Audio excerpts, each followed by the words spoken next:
My name is Favianna Rodriguez, and I'm a visual artist. And the primary medium that I work in is printmaking, and I particularly enjoy monotyping and linoleum block. And today I'm going to show you how to do a linoleum block and a monotype. And it looks something like this. And the great thing about monotyping is that you can get all kinds of different textures and effects using different shapes and different tones of color. And it creates a beautiful background color for linoleum blocks.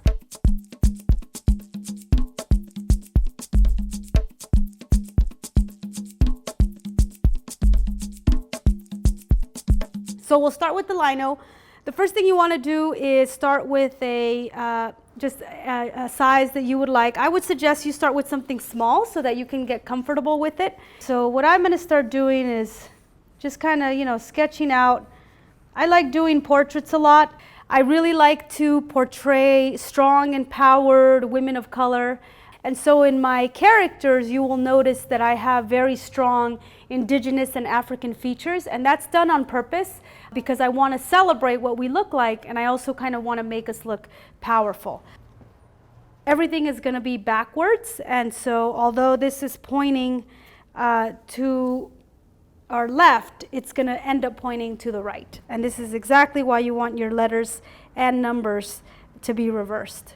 And what I'm going to do now is get some graphite paper, and what graphite paper does, it allows you to transfer the image onto your block.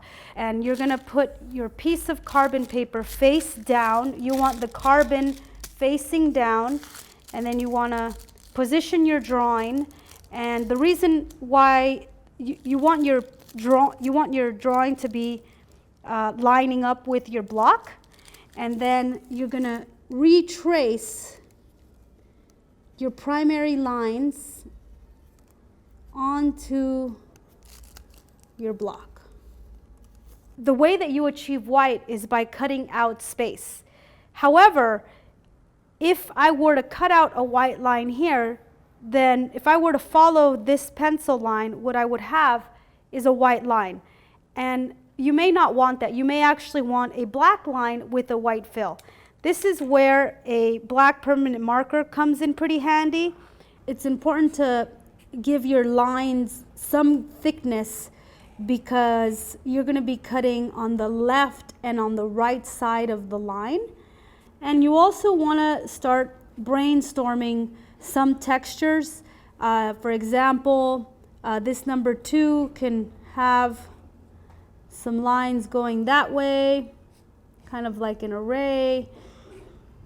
So after you've traced your image, then you can start cutting.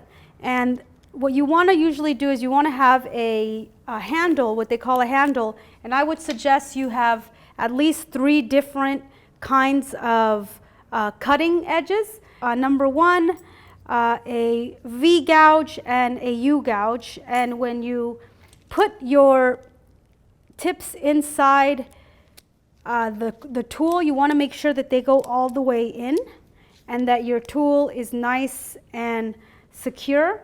And you hold your linoleum your linoleum cutting tool at a 45-degree angle, and you also want to cut away from yourself. I would suggest you get yourself one of these, which is something you put in your drawers where your knives and your forks are, and you put that under your linoleum block so that it doesn't slide.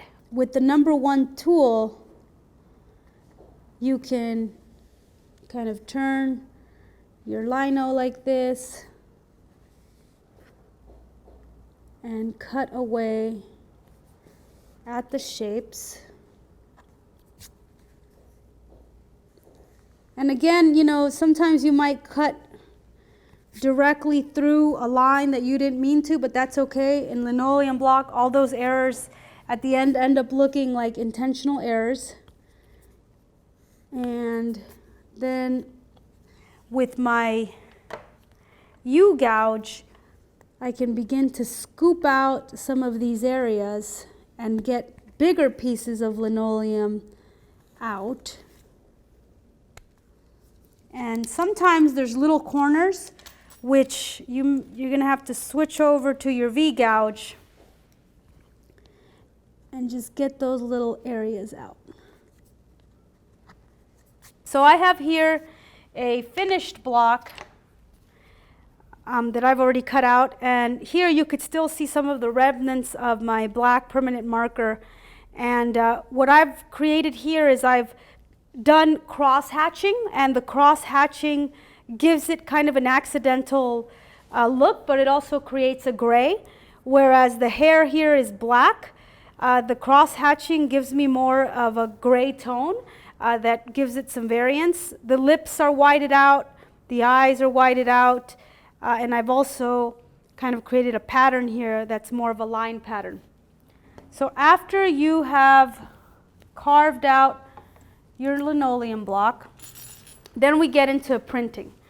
And what you want to do is you want to have a piece of scratch paper under where you're going to roll, and you're going to also want to have a clean piece of paper accessible to you, because you need to usually have a place where you ink and you need to have a place where you print.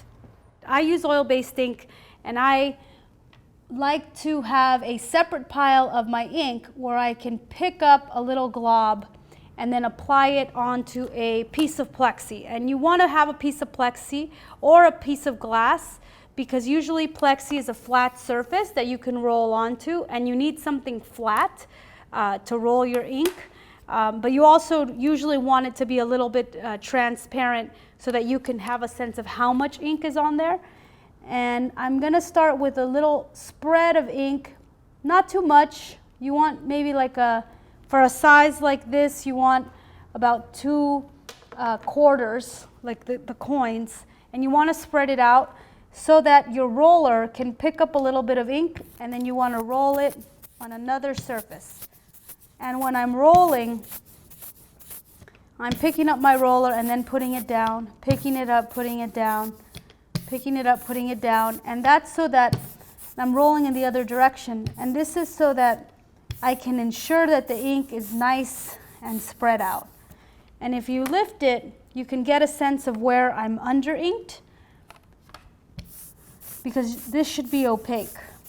And even though it looks like not a lot of ink, when it's spread out, it actually is a significant amount of ink.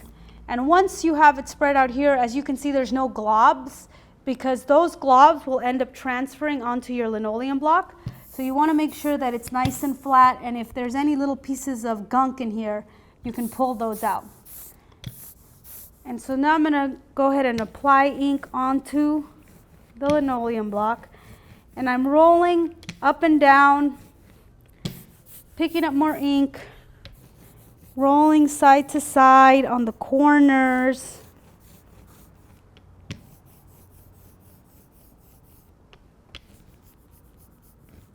And you want to make sure that your lines don't get filled in with ink.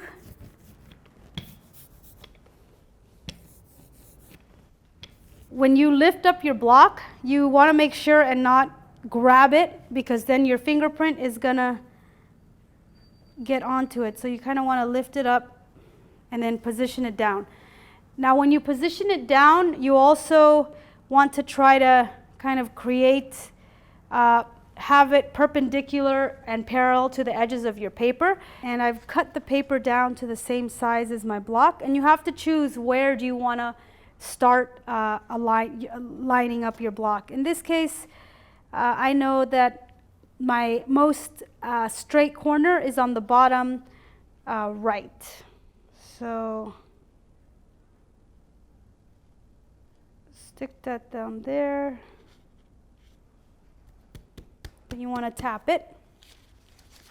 And then I'm going to get my my pieces of newsprint, and then with my Baren, I'm going to start inking, pushing so that the ink can transfer. And on the corners, I'm leaning the Baren on its side so that it can really pick up the corners. The cool thing about oil-based ink too is that it's really sticky.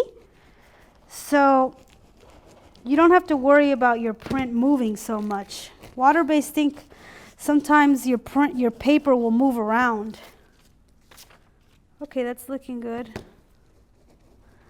Do a little. Oh, see, it just popped off. But there's the print. And as you can see here, this is that kind of chatter I was telling you about. Looks really nice when you ink it. And things like this also, it doesn't look bad. It's part of the beauty of linoleum block, is that some areas print lighter than others. The next thing we're going to do is develop monotypes, and this is actually one of the funnest things that I like to do, because doing monotypes is a very fun and experimental process. So the first thing you want to do is you want to have 1 to 2 pieces of plexi. Now what I've done on this piece of plexi is I've taken my drawing and I've put it on one side of the plexi and traced it onto the other side. Now if you'll notice, this plexi here says front backwards. Now the reason it says front backwards is because this is the side that I drew with my black marker. Now if I were to put ink on this side, then this marker is going to offset. So I write front just so that I remind myself that this is the front. This is where I want to ink.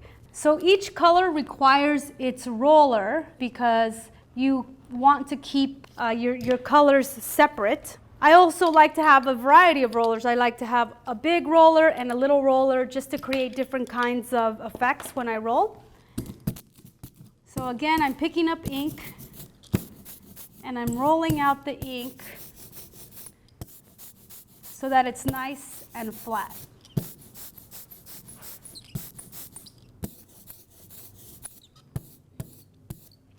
And so the bottom layer, although you can do it as a flat white, I like to start with textures right away.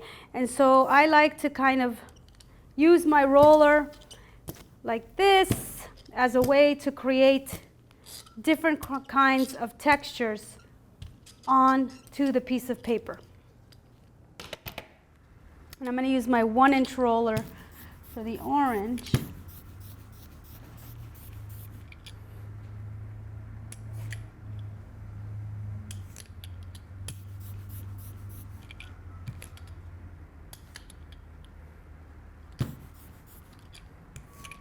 I have my piece of Japanese paper, it's blank, and the paper is cut to the same size as my block, which is the same size that I outlined here. And I'm going to go ahead and just put it down. And you want to have some extra sheets of newsprint lying around because, as you can see, there's ink all over the place here.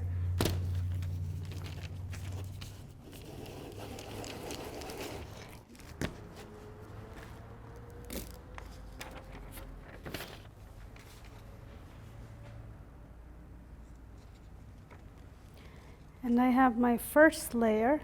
So again, I'm going to put a piece of paper down because black is an ink that tends to get everywhere, and so you want to make sure and not roll it, because as you could see, I was rolling other colors on here, and I want to make sure that I don't get black into the yellow or into the orange, because that'll only darken my inks.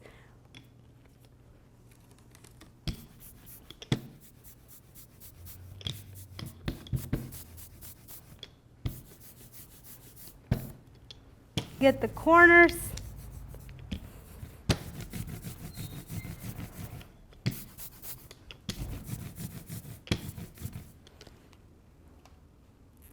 Great.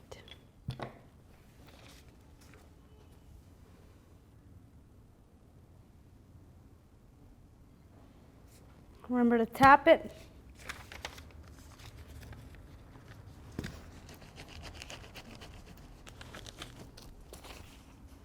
Ooh, it's looking really nice. Okay. And then here is the finished piece. And you can see that even under the orange, You still see some of the pink. Here it's that kind of variation between the yellow, the white, and the pink. It's almost created like a blend. And that also looks really nice. And this is one of a kind. So you can keep going. And usually what I'll do is I'll just make all kinds of color mixes. Of course, you want to clean your glass in between. Usually just get a rag and wipe it down, because again, some of the leftover ink that stays on here, it actually will, give texture to your block, so you don't have to, clean it really well. But the important thing is to use shapes, get in there and wipe some, get some Q-tips and create different textures. There's endless possibilities with the Monotype.